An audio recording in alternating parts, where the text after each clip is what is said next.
যখন junior artist ছিলাম give and take এই ব্যাপারটাই আমি বুঝতাম না। তো আমার এরকম একটা খুব লিড ক্যারেক্টার একটা টিভিসির কাজ এসেছিল, ওটা ব্যাক টু 2015 হবে বা 14-15 এরকমই হবে। তো আমি যখন ওনার সাথে দেখা করতে গিয়েছিলাম, আমাকে সব স্ক্রিপ্ট বুঝালো, সব কিছু বুঝালো, আমি তো ওকে, আমি রাজি, আমি বাসায় চলে আসছি।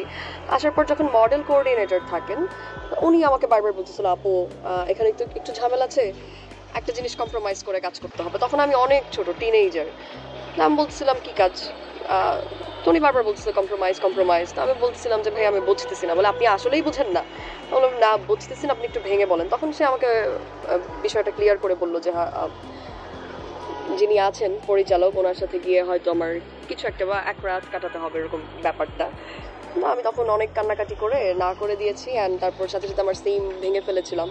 এটা আমার একটা এক্সপিরিয়েন্স, তখন ছোট ছিলাম। তারপর আফটার দ্যাট আবার যখন আসি মিডিয়াতে, আবার টুকটাক টুকটাক ভালো ব্র্যান্ডের শ্যুট করছি, কাজ করছি, কাজ করতে করতে এরকম, আমি নাম বলবো না, আমার কাছে কাজ এসেছে, লিড ক্যারেক্টারের কাজ এসেছে। ওখানেও সেম, যখনই বলেছে কম্প্রোমাইজ, তখন আমি বলেছি আমি বাসায় গিয়ে জানাবো, দেন আলটিমেটলি আমি বাসায় এসে না করে দিয়েছি। সো আমি আমার কাজের জায়গা যেখানে আমি কাজ করব, সেই জায়গায় আমি অ্যাকচুয়ালি গিভ অ্যান্ড টেক বা কম্প্রোমাইজ করে আমি পার্সোনালি কাজ করতে পছন্দ করি না। কাজটা একটা রেসপেক্টের জায়গা, এই জায়গাটাতে রেসপেক্ট করলে আমার মনে হয় সবাই উন্নতি করতে পারবে। আর পার্সোনাল লাইফ তাই না, কিছু কিছু পরিচালক প্রযোজক তো আছেনই এরকম, অনেক মানে আশা ভরসা দিয়ে তারপর আর তাকে দিয়ে কাজটা করানো হয় না। কিছু আছে এরকম, আমার কিছু আছে যে যদি বুঝে যে ওই মেয়েটার ভিতর বা নায়িকাটার ভিতর পোটেনশিয়ালটা আছে, ওকে দিয়ে আউটপুটটা আসবে, তখন গিয়ে একদম ডিরেক্ট অফারই করে যে তুমি এটা করো, আমি তোমাকে নায়িকা বানিয়ে দিচ্ছি। এখন কারো যদি ইচ্ছা থাকে যে আমি যে কোনো কিছুর বিনিময়েই হোক আমি নায়িকা হব, তাহলে তো সে করবেই।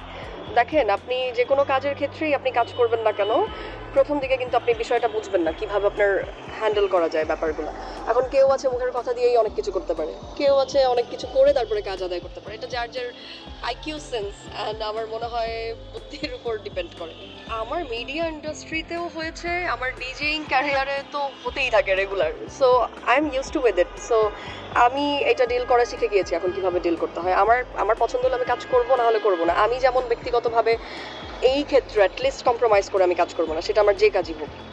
বাট কাজের বাইরে তার সাথেই যে আমার কিছু করতে হবে তা না, পার্সোনাল লাইফ কিন্তু যার যার আলাদা আছে। এখন অনেকেই আছে যে নিজের কাজটাকে ওঠানোর জন্য হয়তো করে, বাট আমার তো কনফিডেন্স আছে যে আমার কোনো কিছু না করেও আমি যদি আমার বুদ্ধি দিয়ে বা আমার কাজ দিয়ে মানুষকে হ্যাপি করতে পারি, মানুষ ওইটাই দেখবে। আপনি যেটা দিবেন ওইটাই নিবে মানুষ। ধরেন আমার একটা ভালো একটা ব্র্যান্ডের ফটোশ্যুট ছিল, ওখানে একটা রেমুনেশন মানে ভালোই একটা অ্যামাউন্ট ছিল ধরেন। সো ওখানে আমাকে যখন ফিক্স করতে নেয়, তখন ওনারা আমাকে আরও অফার দিচ্ছিল, লাইক এখানে একটু কম্প্রোমাইজ করতে পারবা কিনা, তাহলে তোমার পেমেন্ট আরও বেড়ে যাবে, আরও ডাবল হয়ে যাবে, ডাবল করে দিচ্ছি। তো তখন গিয়ে আমি বলেছি যে আমার শ্যুট করলে বাজেটটা কত, এত।